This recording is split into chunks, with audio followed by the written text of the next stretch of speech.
Hello, I'm Rick Hertless, founder of His Gospel Power. Thank you for joining with our program as we look into the book of Daniel and we look into the last days. We're using the book of Daniel really just to prove the sovereignty and the powerfulness of our God, and to remind us of the faithfulness of our God. And so that's really more of what we're approaching the book of Daniel from. We're looking at it from a prophetic standpoint, but also from a practical aspect, of how we are to live for God and trust that what He has told us is true and that He is faithful. So that's the standpoint that we are coming as we look into the book of Daniel and the last days. So now, before we get into that, please go to hisgospelpower.org, click on the donate button or the contact us button, and thank you so much to all of those who have joined with us and supported our ministry through your prayers and through your financial support. So now we are looking at the book of Daniel, and we are we really need to finish where we started yesterday, because I guess we kind of left you hanging. You know, we were talking about the coronavirus, and I believe that for one, I know God has all of this under control. Okay, so if you're afraid, if you're a Christian, you should not be afraid of anything that is going on in the world. God is in control. If you are not a Christian, then you pretty much should fear everything that's going on in the world, because you will not have the protection of God. That's just the bottom line. That God is He is protecting. He will protect those who believe in Him and have faith in Him. And come to Him and allow Him to protect them. Because what's really happening here is not that God does not want to protect those others. It's that they have denied Him and rejected His help. You've got to understand that there's two scenarios here. You either accept God or you reject God. If you reject God, then He will not be able to come to your aid because you've told Him you don't want. Just look at it this way. If someone is drowning they're right by the pier, and all you've got to do is reach your hand down there, and they've got to grab your hand, and they can be saved. But then they start swimming out further away from the pier. They do not want to be saved. Then they're going to drown. That is their decision. And if you jump in the water to chase them, and they keep kicking and screaming and hitting at you and trying to swim further and further away, they have rejected your help, and pretty soon they will drown. You can't do anything about it. That's what's going on with God. You either accept His help or reject Him. And those who will not accept Him and accept the goodness of Him, then they will suffer because of that decision. And that coronavirus is one of them. And so that what we started with yesterday was, are you accepting the goodness of God? Did God know this coronavirus is coming, or did it take Him by surprise? The answer to that is, it did not take Him by surprise. Nothing that is going on in the world takes Him by surprise, and that is what prophecy and all of these things are about, is He wants us to know that none of this is a shock to Him, but He has it all under control. Ron Stoidel. It's interesting because we've talked about it on this program before, about predestination, and trying to explain that to people about there's a difference between knowing what's coming and changing that for your own purposes. I can tell my kids, if you do something, this is going to be the result, knowing it from past experience. But there's a difference between that and what God knows, because the moment He created the earth, He knew everything that was going to happen till the end of time. And so to say that He predestined everything that was going to happen, it's kind of really, you could say it's a little deceptive by the terminology, because He knew what was going to happen, not that He made it happen. So that's why I always find it interesting when the Bible says that God changed His mind. it makes you wonder, did he really change his mind? Or did he know that somebody was going to change their mind, and as a result, he changed the outcome? And well, of course, you're talking about the age-old debate, if you will, which I don't think it should be a debate at all. I absolutely agree with you. It's about foreknowledge of God, not eeny, meeny, miny, mo. Not, you're going to do this, you're going to do this, I'm going to make this happen, I'm going to make this happen.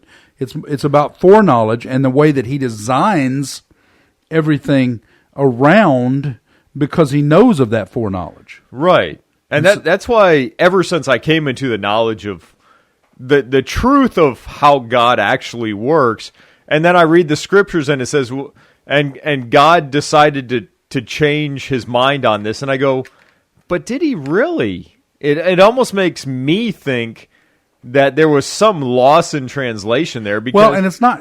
Maybe it's not the loss in translation. It's the loss of being able to write for the finite human mind. Right. And so the people that are writing this, they are just people.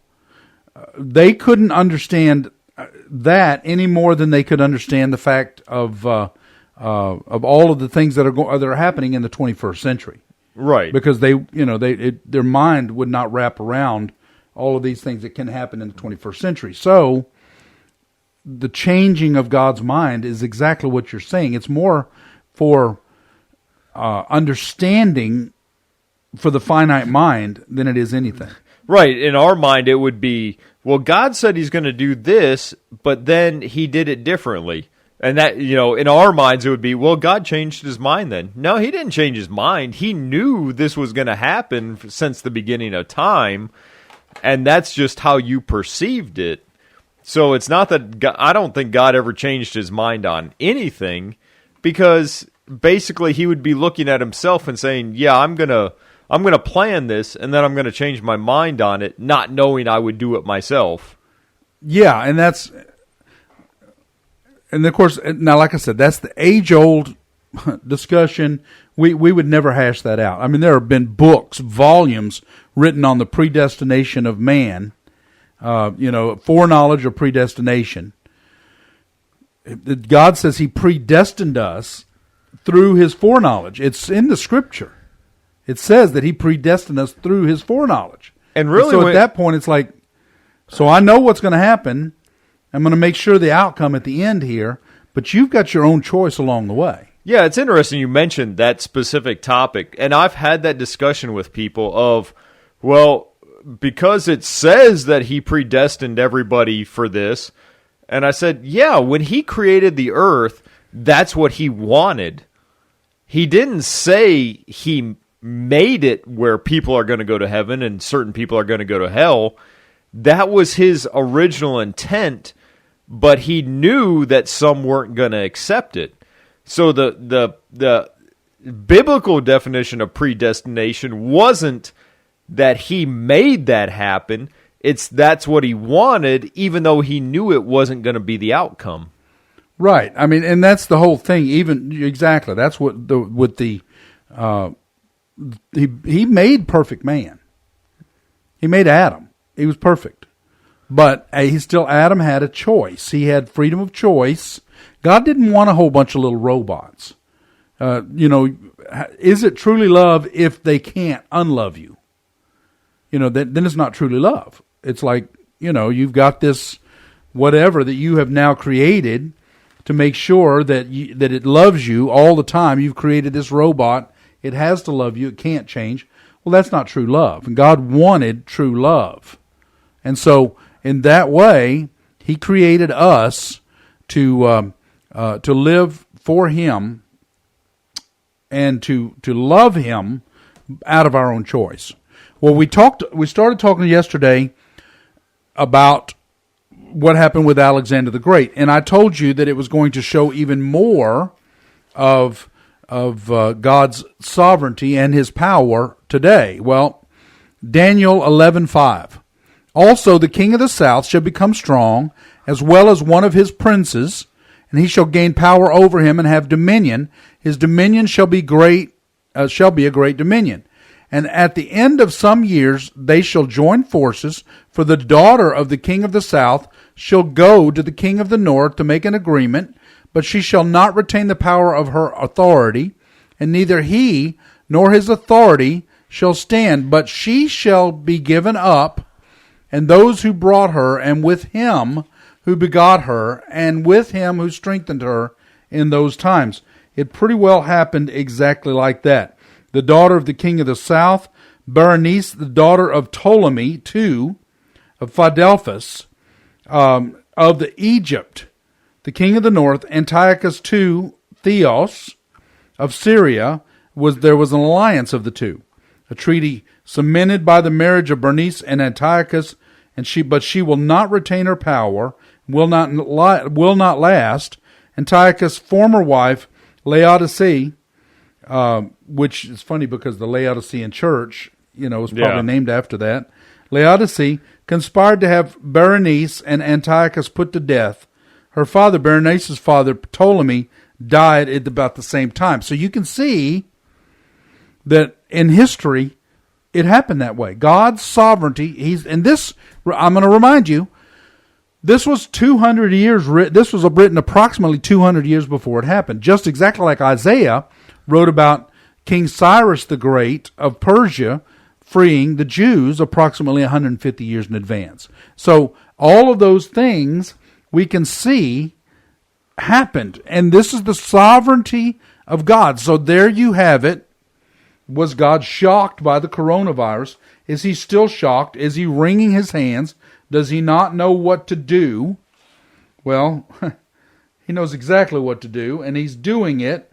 And the one thing that he is saying to us who are Christians is, trust me. I've got this in control. You have to trust me. Well, yeah, and that's the biggest thing. Like we mentioned earlier, that he already knows the outcome. He knows how we're going to react. It's really, I don't want to say it's on us, but he knows what we're going to do based off really the decisions that we made already. And I know for most people it's so hard to think about. Most people think, well, if God already knows what I'm going to do, why do I need to worry about it? Because he knew what you're going to do, but he has still left it up to you to decide. He's not forcing you to do anything, even though he already knows what you're going to do. What you're talking here is in circles, it sounds like. Really, it is. But it's not. I mean, it is, but it's not. I mean, to the human mind, think about those decisions you're making, those split-second decisions. Think about the power of God for billions of people, that he knows every split-second decision you're going to make. And in his foreknowledge, he says he knows what you're going to pray before you even pray it. Yeah, it's kind of like he's known of you before you were even in the mother's womb. Well, I heard an interesting topic on that, but back to this. Yeah, it's one of those. He knows what you're going to do, but he doesn't get involved in that decision to affect the way you decide how to do it. The outcome. Right. Now, he adjusts. But here's what we talked about before. Now, this leads right back to another topic, almost, another theology, if you will. At least in my belief, we're sealed when we accept Christ. And we may stray one way or the other, but we're still sealed. And God knows we will come back to him because he's of his foreknowledge. He allows us to make those decisions that are not necessarily good for us, but he knows that they will help us to even grow stronger and even stronger in the faith. And I believe what he's doing now for the Christians, the believer, that he's allowing to go one way or the other, is the strength for eternity. That you will, because we are not going to sit up on clouds with harps and be bored. That is not heaven. That's not what it's going to be. That's funny. That's what Hollywood wants you to think, because Satan is in charge of Hollywood, and so they always say the party is in hell. The party's going to be in hell. Well, the party is not going to be in hell. It is going to be a place of weeping, gnashing of teeth utter darkness. You will not know who's standing next to you, and they will be in such pain that they will not care who's next to them. So it's not going to be that kind of thing. The converse to that is, in heaven, we're not going to sit on a cloud with a harp. We're going to be doing something. And now, at this point in your life of eternity, you are beginning to place what your position will be for eternity with God as well. And really, the only people that deny that are those that want to try to justify how they're living now. I talk to people all the time that are eternal deniers, I guess you could call them that, because they're so happy with the way they're living now that they want to deny what their eternal existence is going to be. Right. Well, and that's the whole, I guess that's the whole the worldly standpoint anyway, is it's like God says in Romans that he has placed in everyone the knowledge of God. So they also have the knowledge of right and wrong. Right. And those who are committing willful sin know it is willful sin, know they are deserving of death, but because of their good acts, quote unquote, they continuously try to justify themselves. The problem is, you cannot justify yourself. You're only justified through the blood of Jesus Christ. That's the only way you're justified. Because of their willful sin, they're trying to justify themselves by doing good acts. Well, I deal with those that are so far gone that they don't even care about their good acts. They have so many bad acts that they just deny everything good and just basically ignore what's going to happen after they die, just so they don't have to accept the fact that they're doing everything wrong. Those are the ones I deal with on a daily basis, just so they can say, well, there's nothing after death. Right. Exactly. Then they can just about do anything, which, of course, if you believe that, why are you even trying to do anything good? I mean, it's like, you know what, let's just go eat and drink and be merry and don't worry about the consequences. Well, that's all the time that we have. Thank you for joining with our program. Please go to hisgospelpower.org, click on the donate button or the contact us button. And thank you to all of those who do support our ministry through your prayers and financial gifts. Until next time, I pray you receive his gospel power today.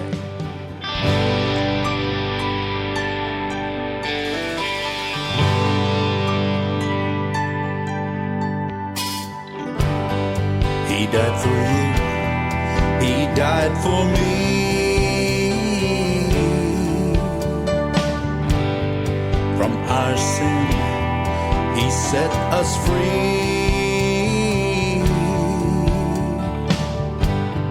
He loved us so, his life he gave.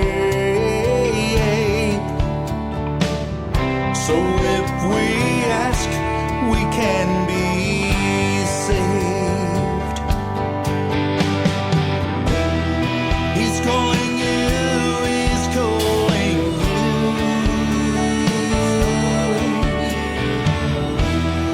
Jesus Christ is calling you. If he's touched your heart and soul, then come let Jesus make you whole.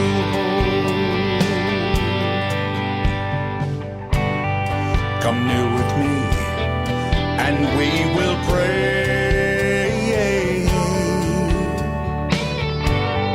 that all your sin be washed away.